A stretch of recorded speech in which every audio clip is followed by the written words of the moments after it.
Welcome to another episode of Simply Sara. Today on the show, Jamie's wanting breakfast for dinner, so we're going to do pancakes. So we're going to make banana oat pancakes. It's real simple.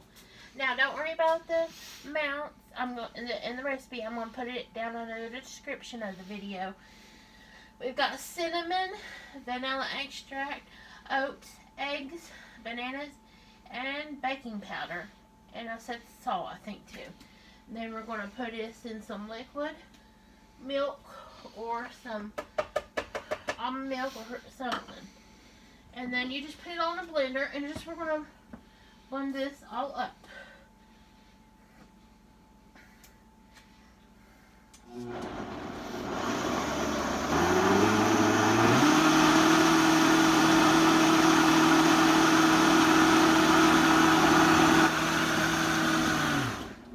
Now you might have to stop and scrape down the sides.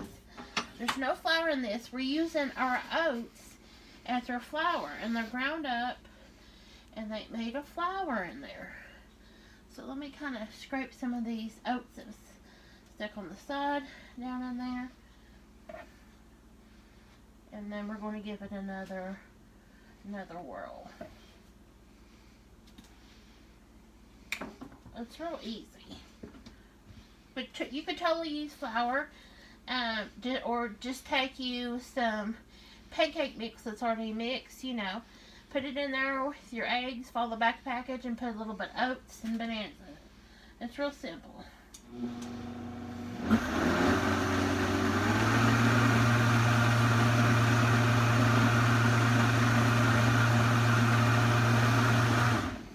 And then that's all it is to your little pancake mix.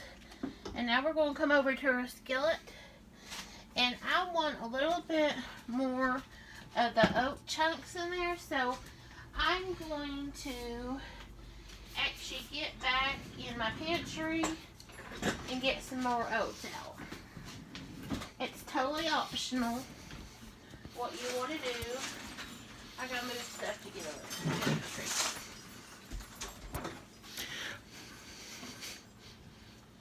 You can leave it all pre, but I want some chunky of my oats too. So I'm just using quick oats. I'm going to put about a good handful down in there. So I want some oat too in there that you can tell it's oats. Maybe another little small handful. Alright. You can put nuts in here, chopped nuts if you wanted to, and it'd be like a banana nut pancake. It's totally whatever you want to do. Alright. Now, what we do, we've got our pan heating up. I put it on low. And we're going to melt some butter, or you could do your little griddle.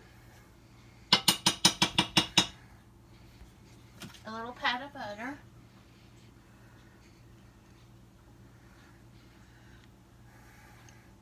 And you just totally want your skillet to be good and hot. We're going to do it like on a medium heat.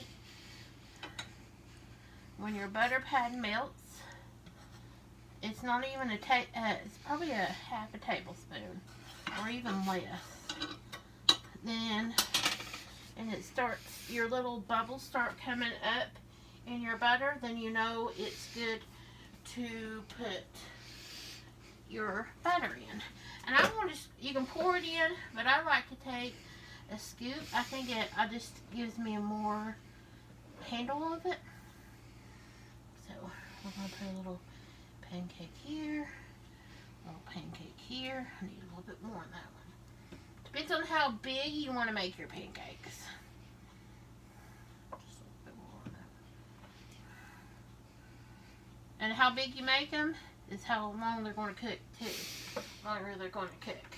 So we've got this on medium-high heat, and what you want to let it sit and watch these little bubbles form around the outside of your pancake. That will indicate, and then it'll come up here at the top too. That will indicate that they're ready to flip. So it'll take 2 or 3 minutes.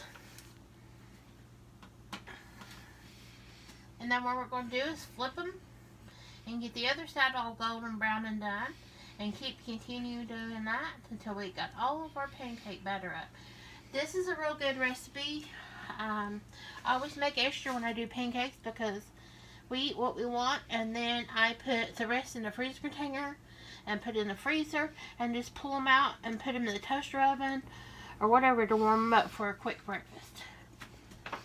And you can see the little bubbles a little bit of the butter, but it's not ready to flip yet. If you had your big griddle, you could do line them all up on there in the griddle and do more at a time. And you don't have to bake all your pancake batter at once. I could stick this in the fridge and make it after a while or tomorrow.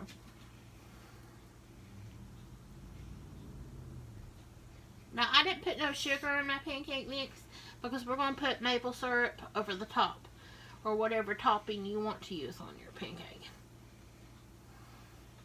Smear up apple butter or pumpkin butter.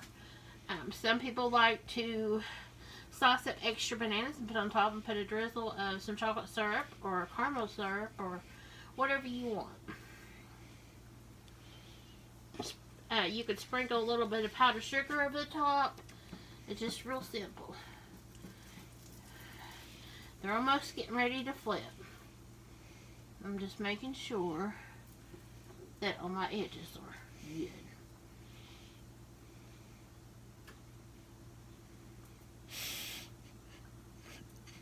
See the little bubbles? I think it's time to flip.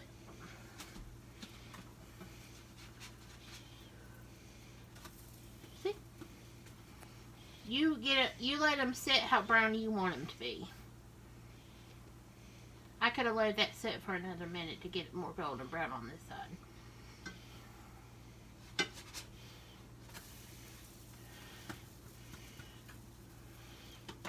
And then I'm going to get me a plate, and then we're going to keep stacking up on a plate.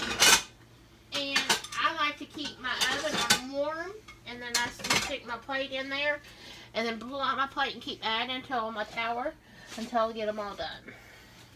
So I'll do a few more.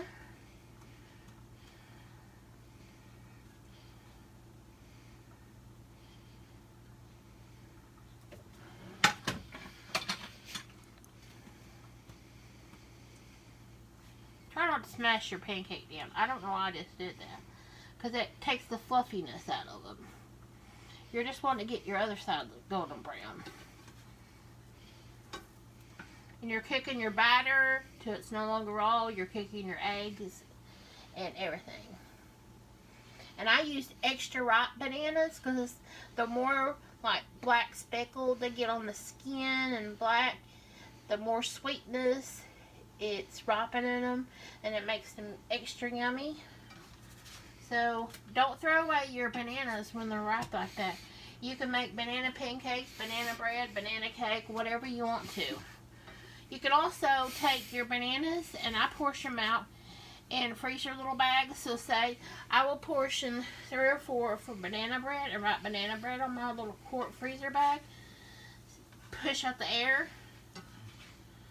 Right on it, that's what it's for, and then I'll put some for smoothies, so you can always use up your bananas. Okay, another little pat of butter, and the skillet's really hot now.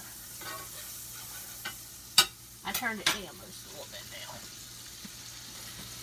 And we're just going to put 2 more pancakes, and I'll let these get done.